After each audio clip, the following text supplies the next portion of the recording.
தமிழ்நாட்டில் பெஞ்சல் புயல் நேரத்தில் பெய்த மழை கடும் பாதிப்புகளை ஏற்படுத்தியுள்ளது.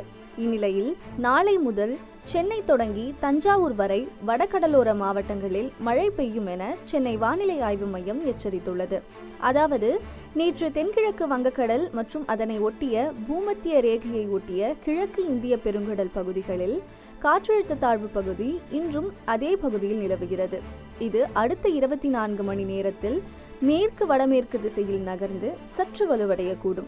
மேலும் மேற்கு வடமேற்கு திசையில் நகர்ந்து 11ஆம் தேதி வாக்கில் தென்மேற்கு வங்கக்கடல் பகுதிகளில் இலங்கை தமிழக கடலோர பகுதிகளை ஒட்டி நிலவக்கூடும். எனவே இன்று தமிழகத்தில் ஓரிரு இடங்களிலும் புதுவை மற்றும் காரைக்கால் பகுதிகளிலும் லேசானது முதல் மிதமான மழை பெய்யக்கூடும். நாளை கடலோர தமிழகத்தில் ஒரு சில இடங்களிலும் உள் தமிழகத்தில் ஓரிரு இடங்களிலும் புதுவை மற்றும் காரைக்கால் பகுதிகளிலும் இடி மின்னலுடன் கூடிய லேசானது முதல் மிதமான மழை பெய்யக்கூடும். நாகப்பட்டினம், திருவாரூர், தஞ்சாவூர், மயிலாடுதுறை, கடலூர் மாவட்டங்களில் ஓரிரு இடங்களிலும் காரைக்கால் பகுதிகளிலும் கனமழை பெய்ய வாய்ப்புள்ளது.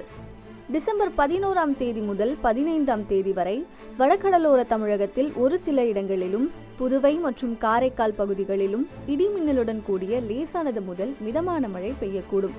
கடலூர், மயிலாடுதுறை, நாகப்பட்டினம், தஞ்சாவூர், திருவாரூர் மாவட்டங்களில் ஓரிரு இடங்களிலும் காரைக்கால் பகுதிகளிலும் கன முதல் மிக கனமழை பெய்ய வாய்ப்புள்ளது. புதுக்கோட்டை, திருச்சிராப்பள்ளி, பெரம்பலூர், அரியலூர், கள்ளக்குறிச்சி, விழுப்புரம், செங்கல்பட்டு, காஞ்சிபுரம், சென்னை, திருவள்ளூர் மாவட்டங்களில் ஓரிரு இடங்களிலும் மற்றும் புதுவையிலும் கனமழை பெய்ய வாய்ப்புள்ளது.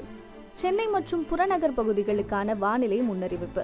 அடுத்த 24 மணி நேரத்திற்கு வானம் ஓரளவு மேகமூட்டத்துடன் காணப்படும். அதிகாலை வேளையில் லேசான பனிமூட்டம் காணப்படும். அதிகபட்ச வெப்பநிலை 32 முதல் 33 டிகிரி செல்சியஸை ஒட்டியும் குறைந்தபட்ச வெப்பநிலை 24 முதல் 25 டிகிரி செல்சியஸை ஒட்டியும் இருக்கக்கூடும். அடுத்த 48 மணி நேரத்திற்கு வானம் ஓரளவு மேகமூட்டத்துடன் காணப்படும். அதிகாலை வேளையில் லேசான பனிமூட்டம் காணப்படும். நகரின் ஒரு சில பகுதிகளில் இடி மின்னலுடன் கூடிய லேசான மழை பெய்யக்கூடும். அதிகபட்ச வெப்பநிலை 32 டிகிரி செல்சியஸ் ஒட்டியும் குறைந்தபட்ச வெப்பநிலை 24 முதல் 25 டிகிரி செல்சியஸை ஒட்டியும் இருக்கக்கூடும். டிசம்பர் 11ஆம் தேதி வட தமிழக கடலோர பகுதிகளில் சூறாவளி காற்று மணிக்கு 35 முதல் 45 கிலோமீட்டர் வேகத்திலும் இடையிடையே 55 கிலோமீட்டர் வேகத்திலும் வீசக்கூடும். டிசம்பர் 13ஆம் தேதி தென் தமிழக கடலோர பகுதிகள், மன்னார் வளைகுடா மற்றும் குமரி கடல் பகுதிகளில் சூறாவளி காற்று மணிக்கு 35 முதல் 45 கிலோமீட்டர் வேகத்திலும் இடையிடையே 55 கிலோமீட்டர் வேகத்திலும் வீசக்கூடும். இன்று தென்கிழக்கு வங்கக்கடல் மற்றும் அதனை ஒட்டிய தென்மேற்கு வங்கக்கடல் பகுதிகளில் சூறாவளி காற்று மணிக்கு 35 முதல் 45 கிலோமீட்டர் வேகத்திலும் இடையிடையே 55 கிலோமீட்டர் வேகத்திலும் வீசக்கூடும். எனவே மேற்குறிப்பிட்ட நாட்களில் மீனவர்கள் இப்பகுதிகளுக்கு செல்ல வேண்டாம் என அறிவுறுத்தப்படுகிறார்கள். செய்திகளை உடனுக்குடன் தெரிந்து கொள்ள உடனே சப்ஸ்கிரைப் பண்ணுங்க.